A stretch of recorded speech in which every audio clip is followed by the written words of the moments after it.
என் 20 R இனியவன்.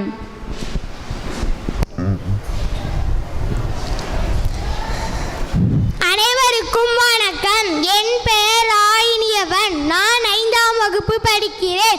வாய்மை மாறா நடுவர் அவர்களே, கல்வி சாலையில் அணிவர்களாக இருக்கும் ஆசிரியர் பெருமக்களே, என்னை போன்ற வருங்கால தங்கங்களே, எதிர்கால சிங்கங்களே, உங்கள் அனைவருக்கும் என் முதற்கண் வணக்கம். சிந்தையில் வந்து குலாவி மகிழிடும் இந்த பூந்தமிழே, உன் நந்தவனத்தினில் வந்து பறந்திடும் சின்ன பூங்குயில் நான். உன்னை தொட்டு தொடங்கிட விட்டு பறந்திட தட்டி கொடுப்பவளே, புவியட்டு தைக்கும் கொட்டி விழுங்கிட கட்டியம் சொன்னவளே, தமிழ் தாயே, உன்னை தொட்டு வணங்குகிறேன். என் உரையை தொடங்குகிறேன்.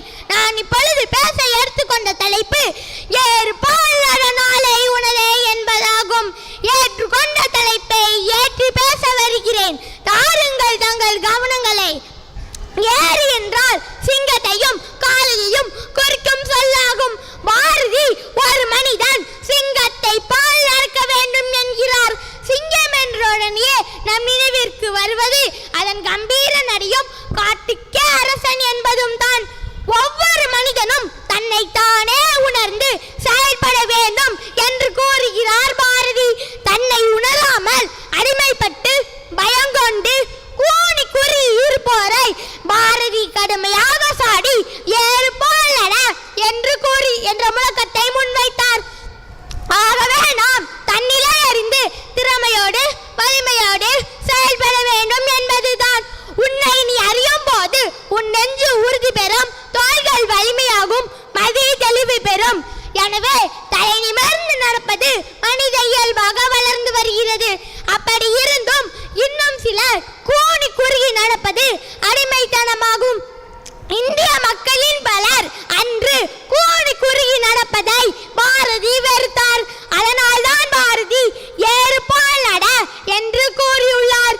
நிமிர்ந்த நடை, நேர்கொண்ட பார்வை வேண்டும் என்று பாரதியார் கூறியுள்ளார்.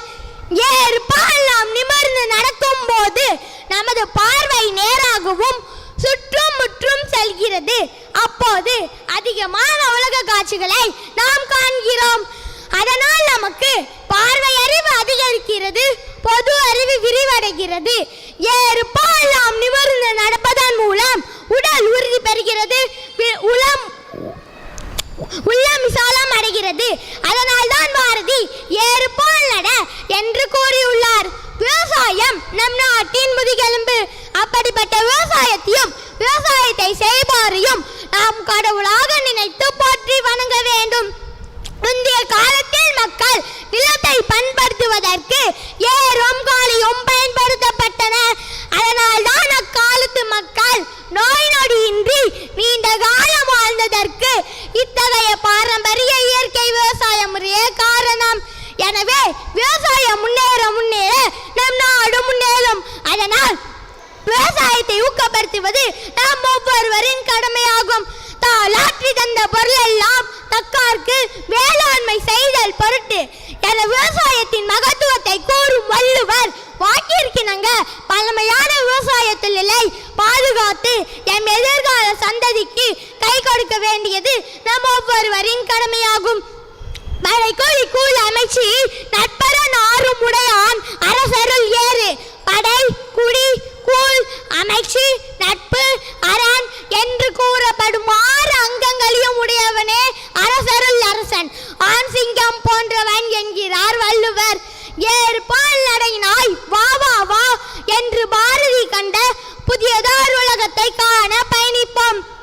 உயிரெழுத்தில் தொடங்கி மெய்யெழுத்தை கலந்து உயிர்மெய் எழுத்தாக வார்த்தைகளை தடுத்து செந்தேனாயினிக்கும் செந்தமிழில் என் உரையை முடித்த மகிழ்ச்சியுடன் நன்றி கூறி விடை பெறுகிறேன்.